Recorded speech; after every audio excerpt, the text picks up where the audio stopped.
Journey చూస్తే మనందరం మాకు కానీ లేకపోతే ఈ రాష్ట్రంలో ఉండే యువతకి అందరికి చాలా ఒక ప్రత్యేకంగా స్ఫూర్తి.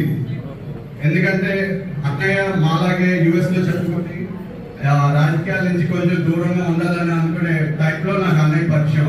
నాన్నగారు ఎంపీగా ఉన్న టైం అప్పుడు ఆయన్ని ఢిల్లీలో ఒకసారి చంద్రబాబు నాయుడు గారితో చూసాను అనమాట. ఆ టైం అప్పుడు మామూలుగా మా అందరికి ఎవరికి తెలియదు లోకేష్ అన్నయ్య ఈరోజు ఇంత స్టేట్ లో ఒక గేమ్ చేంజర్ అవుతారు పొలిటికల్ గా.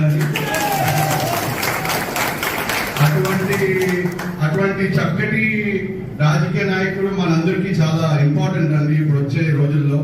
ఎందుకంటే మీరు చూడొచ్చు, మన ప్రజలే దేవుళ్ళు, వాళ్ళ ఆశీస్సులే మనకి దీవెనలు అని భావించే తెలుగుదేశం పార్టీకి ఆయన తీసుకునే ప్రతి ఒక్క అడుగు మనకి ఇప్పుడు చూస్తే ఈ సభ్యత్వం కార్యక్రమంలో 2 లక్షల నుంచి 5 లక్షలు ఆ బీమాని చేయడం అనేది నిజంగా ఆయనకి హ్యాట్స్ ఆఫ్ చేయాలి.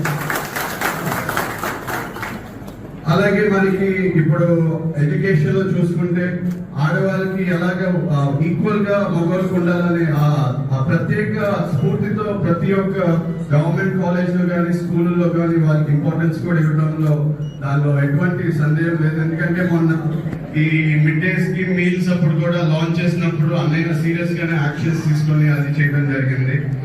సో ఇటువంటి